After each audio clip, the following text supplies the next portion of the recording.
कुलंदाज वाले और तकारीर करने वालों से पूछना चाहता हूं कि एक बार कोई जाकर एमएलए और एमपी ने उस मस्जिद के मलबे में घरे ठहर के जायजा लिया कि मस्जिद कैसे शहीद हुई, मस्जिद का मेंबर का है, मस्जिद में दफो, बहुत अच्छी बात है, सियासत करो, बहुत अच्छी बात है। लेकिन जिस शहर के अंदर सेक्रेटरी के दारुल में 2 मस्जिद शहीद हुए, अब तो शर्म का मुकाम है कि दावे को बड़े करने वाले जाके एक दौरा करके मस्जिद का आईना नहीं किए, वो क्या मुसलमानों की बात करते, मुसलमानों की खियानत की बात। अगर ईमान का 40वां हिस्सा बतौर ज़कात और खैरात का हिस्सा है तो मेरी इस बात के बाद तमाम एमएलए एमपी और कॉर्पोरेटर जाओ, शादी महीना दो कि मस्जिद का भी कहा शहीद हुई कहा बना रहे और जल्द से जल्द मस्जिद का आगाज दो। मैं ऐलान कर रहा हूं केसीआर से कि हम इस मसले में खामोश बैठने वाले नहीं है। इस मसले के अंदर ईट से ईट बजा देंगे, अगर मसाजिद में नहीं बनेगी, ये वोट गिराने के बाद आप बनेगी, कल बनेगी, आपको किसी से खिलाफ शिकवा नहीं है। कानून के मुताबिक मेरा हक है और वहां मस्जिद का भी होना। और इसके बाद अगर मैं मैदान में उतर के कुछ करूं तो ये नहीं चला कि मैं गड़बड़ करवाऊं उस शहर में, अमन को खराब करवाऊं उस शहर के अंदर, हालात खराब करवाऊं। अभी तक सबर हो गया।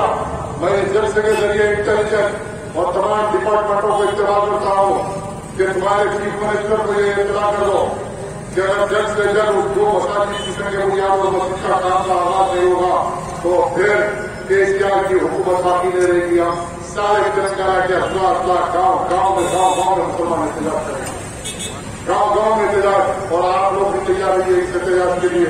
इस एहतजाज के लिए मुसलमान होना जरूरी है, कोई एमएलए कॉर्पोरेटर होना जरूरी नहीं। कोई एमएलए करे ना करे हम करेंगे, कोई लीडर करे ना करे हम मैदान में उतरेंगे।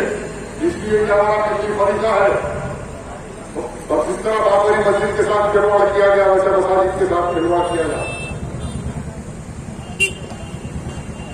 और तमाम लोगों से मेरी इल्तिजा है कि इस मसले पे आप लोग गौर कीजिए, क्या जो कुछ होगा सही होगा। यहां से लेके आप उत्तर प्रदेश में कैंपस करो, अरे आप पूरी दुनिया में करो बाबा। आपका सियासी मसला है, उसके बाद में बात करेंगे और इस जलसे में बात नहीं करेंगे।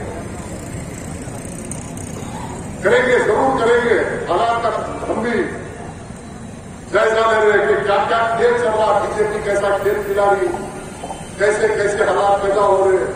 और वो मुसलमान जो इतिहाद की बात करते थे, आओ आज मैदान में वो भी बात करो।